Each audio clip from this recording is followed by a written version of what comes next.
नमस्कार दोस्तों। तो घटना चक्र आर्थिकी के भारत वन स्थिति रिपोर्ट को हम देख रहे थे और जो निष्कर्ष हैं इस रिपोर्ट के उसको तो आपने पहले वीडियो में देख लिया है। अब थोड़ा सा उस चीज़ को रिवीजन करते हुए हम इस वीडियो में जो कुछ खास बातें हैं उसको देख लेते हैं। जैसे इस वीडियो में तो हम ये देखेंगे कि अभिलिखित वन क्षेत्र एवं वनावरण क्या होता है, पहली बात तो जिसको अंग्रेजी में बोलते हैं रिकॉर्डेड फॉरेस्ट एरिया, और जो रिपोर्ट हम पढ़ते हैं वो उसमें दोनों में अंतर क्या है। लेकिन जैसे कुछ चीज़ें मैं पूछ लेता हूँ, जैसे आपने पढ़ा था कि कुल वन आवरण कितना है भारत में, वृक्ष आवरण कितना है और वन आवरण वृक्ष आवरण कितना है। तो देखिए उसको इस पहले चार्ट से रिवीजन करते हुए फिर आगे बढ़ते हैं, तो आपका रिवीजन भी हो जाएगा महत्वपूर्ण वाला और आगे का फैक्ट भी जुड़ जाएगा। आप इस चार्ट को गौर से अगर देख रहे होंगे तो ज़रूर आप देख पा रहे होंगे कि यहाँ लिखा हुआ है भारत में वनावरण एवं वृक्षावरण। ये 2019 का रिपोर्ट है या 2017 का रिपोर्ट है, तुलना कर दिया है। तो कायदे से देखिए जो वन आवरण है, ये वन आवरण कितने तरह का है, 3 तरह का है। कैसे? अति सघन वन, मध्यम सघन वन और खुले वन। इसको OF भी बोलते हैं, open forest, medium dense forest और वेरी डेंस फॉरेस्ट। ठीक है, अंग्रेजी में ऐसे हुआ। और यहाँ पर कुल वनावरण है जिसके बारे में आगे दिया हुआ है। तो देखिए आप गौर से देखिए, कुल वनावरण की अगर बात हम करें तो 2019 में आया है 21.67%। ठीक है, और 2017 में यही था 21.54%। ये क्या था? ये दरअसल था वन आवरण।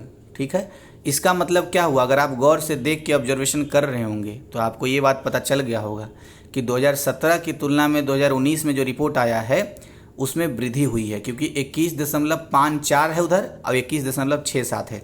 तो थोड़ा सा बारीक से देखेंगे तो पॉइंट के बाद वाला चीज़ बढ़ा हुआ दिख रहा है 2019 में। ठीक है, 21 तो है ही, लेकिन उधर 5.4 है, इधर 6.7 हो गया, तो वृद्धि हो गया। तो अगर क्वेश्चन पूछ ले कि क्या वनावरण में वृद्धि हुई है पिछली रिपोर्ट की तुलना में, तो हाँ हुई है। ठीक है, अच्छा अब इस दूसरे बात पर ऑब्जर्वेशन करते हैं।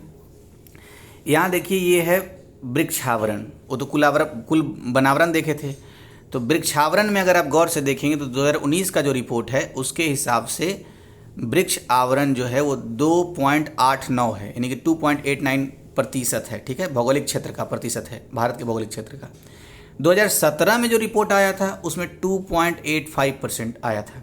तो अगर आप गौर से यहाँ पर भी देखेंगे तो आपको 0.04 का वृद्धि यहाँ दिखेगा आपको। यानी ऐसा नहीं कि वृद्धि नहीं हुआ, वृद्धि हुआ है, लेकिन गौर से देखना पड़ेगा। पॉइंट के पहले तो 2 है ही, पॉइंट के बाद भी 8 दिख रहा है, लेकिन गौर से देखिए 2017 वाले में 8 के बाद 5 है, यहाँ पर 8 के बाद 9 है। तो कुल मिलाकर के निष्कर्ष क्या निकला कि ये एक तरीके से वृद्धि हुआ है।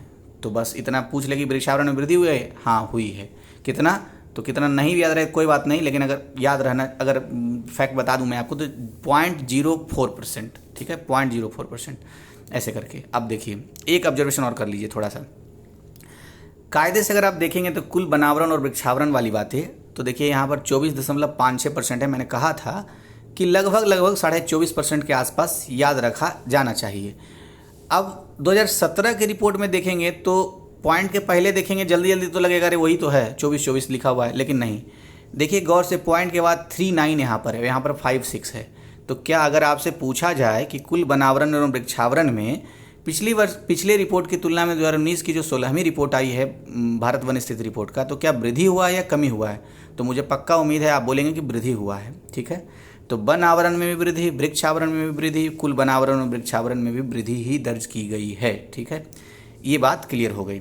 अच्छा, थोड़ी बहुत चीज़ें और है जिसे देख लिया जाना चाहिए, जैसे कि ये कि पेन यूज कर लेता हूँ, जैसे कि झाड़ियाँ जो हैं, स्कर्व जिसको कहते हैं, वो क्या इसमें वृद्धि हुई है क्या पिछले तुलना में, पिछले वर्ष की तुलना, मतलब 2017 में जो रिपोर्ट आया तो क्या झाड़ियों में वृद्धि हुई है? तो देखिए आप ही बताइए वृद्धि हुई है कि नहीं हुई है। पॉइंट के पहले भी 1 इधर दोनों में, 17 में भी 19 में भी, पॉइंट के बाद भी 4 दोनों में, लेकिन 17 वाले में पॉइंट के बाद 0 है, यहाँ पर 1 है। तो मामूली ही वृद्धि हुई है, लेकिन वृद्धि हुई है, कोई ये नहीं कह सकता कि वृद्धि नहीं हुई है। तो ध्यान रखना है कि स्कर्व में भी वृद्धि हुई है, यानी कि झाड़ियों की मात्रा में भी वृद्धि हुई है भारत में। ठीक है, रिपोर्ट के हिसाब से। और गैर वन क्षेत्र उतना महत्वपूर्ण मुझे नहीं लग रहा है, लेकिन फिर भी गैर वन क्षेत्रों का जो प्रतिशत है 76.92% है। मतलब बेकार का मेमोरी भरने से कोई फ़ायदा नहीं है। अब देखिए आगे, तो यही 3-4 ऑब्जर्वेशन थे इसमें। नोट में क्या लिखा हुआ है? गैर वन में वृक्षावरण शामिल है, जबकि झाड़ियाँ पृथक समूह है। कुल वनावरण में मैंग्रोव क्षेत्र शामिल होता है। तो अगर आपसे क्वेश्चन पूछे कि कुल वनावरण में क्या मैंग्रोव क्षेत्र शामिल होता है कि नहीं होता है, तो हाँ होता है मैंग्रोव क्षेत्र। लेकिन क्या गैर वन में वृक्षावरण शामिल होता है? तो वृक्ष आवरण तो गैर वन में शामिल होता है, मतलब गैर वन वाले जो क्षेत्र हैं, वन के बिना वाले क्षेत्र जो हैं, तो वृक्ष आवरण उसमें शामिल होता है। लेकिन झाड़ियाँ एक पृथक समूह है, झाड़ियाँ शामिल नहीं होती है, झाड़ियाँ एक पृथक समूह है। जो हमने अभी पढ़ा कि झाड़ियों की मात्रा में भी, मतलब झाड़ियों के प्रतिशतता में भी वृद्धि हुई है। ठीक है, तो ये इतनी बात थी जिसको मैंने यहाँ पर कनेक्ट कर दिया है। अब थोड़ा सा देख लीजिए कंसेप्चुअल बातें हैं।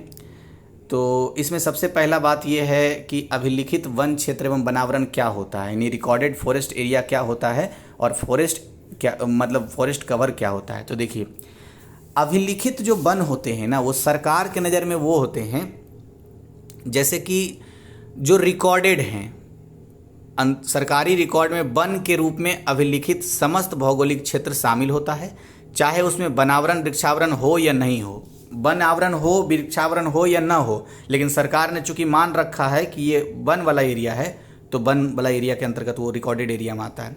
इसमें मुख्यतः भारतीय वन अधिनियम 1927 के तहत संस्थापित आरक्षित वन क्षेत्र यानी रिजर्व फॉरेस्ट एरिया, संरक्षित वन क्षेत्र, आगे क्या लिखा हुआ है, संरक्षित वन क्षेत्र यानी प्रोटेक्टेड फॉरेस्ट एरिया, साथ ही इसमें राज्यों के अधिनियमों द्वारा संस्थापित और राजस्व रिकॉर्ड में वन के रूप में अभिलिखित क्षेत्र भी शामिल होते हैं। तो कुल मिलाकर 4 तरह की चीज़ें शामिल हुई फॉरेस्ट ये रिकॉर्डेड एरिया में। कौन कौन सा? एक तो राज्य अधिनियम द्वारा जो संस्थापित करता है जिस वन क्षेत्र को, उसमें वन हो या चाहे ना हो, राजस्व रिकॉर्ड में जो वन के रूप में अभिलिखित हैं उनको भी, और साथ ही साथ जो इस अधिनियम के तहत रिकॉर्डेड है। कौन सा अधिनियम? देखिए यहाँ पर थोड़ा सा समय लगेगा लेकिन देख लेते हैं। आरक्षित वन क्षेत्र है या फिर संरक्षित वन क्षेत्र है, 1927 के तहत जो अधिनियम है। तो ये चारों चीज़ें शामिल होती है रिकॉर्डेड में। अब इसमें वन हो या ना हो, पहला कॉन्सेप्ट तो ये था। अब देखिए उससे ज़्यादा महत्वपूर्ण ये वाला है जिसको मैंने हाईलाइट कर रखा है।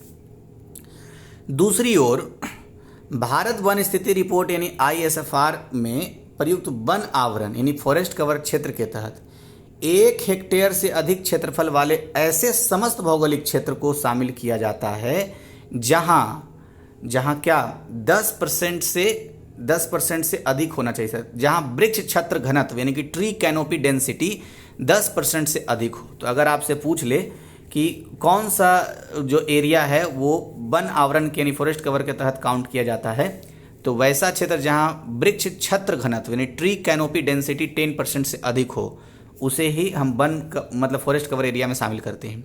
इसके तहत मैंग्रोव वन क्षेत्र भी शामिल होते हैं। तो अभी जो हमने पढ़ा कि नोट में कि फॉरेस्ट कवर में मैंग्रोव क्षेत्र भी शामिल होता है क्योंकि वहाँ 10% से अधिक ट्री कैनोपी रहता है। ठीक है, अच्छा एक खास बात ये भी है कि ये जो वन के क्षेत्र होते हैं ना 3 तरीके के होते हैं। पता है कौन कौन सा? एक होता है अति सघन वन, एक होता है मध्यम सघन वन और तीसरा होता है खुला वन। तो कैसे कैसे काउंट करते हैं?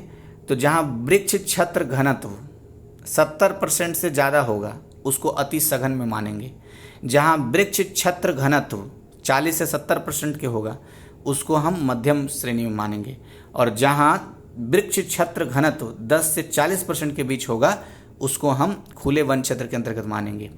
और अच्छा ये वृक्ष छत्र घनत्व क्या है, बार बार मैं बोल रहा हूँ, तो वृक्ष के ऊपर जो कैनोपी होता है ना, जो मतलब जो ज़मीन को एक तरीके से छाया देता है, तो वो वाला एरिया बोला 10% से ज़्यादा कवर होना चाहिए।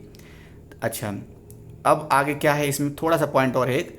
अच्छा सवाल ये अब उठता है कि 10% से ऊपर वाले को तो फॉरेस्ट कवर में शामिल करेंगे, और जो 70% से ऊपर रहेगा अति सघन, 40 से 70 के बीच में रहेगा मध्यम सघन, और फिर एक क्या था 10 के बीच में 10 से लेकर के 40 तक में जो रहेगा उसको हम ओपन फॉरेस्ट कहेंगे। ठीक है, लेकिन एक खास बात क्या है, जो 10 से कम रहेगा उसका क्या करेंगे? तो 10% से कम वृक्ष छत्र घनत्व वाली जो निम्न स्तरीय वन भूमि जो होगी उसको वनावरण में शामिल नहीं किया जाता है। तो फिर क्या किया जाता है? तो इसे झाड़ियों के श्रेणी में रखते हैं, यानी कि स्कर्व की श्रेणी में रखते हैं।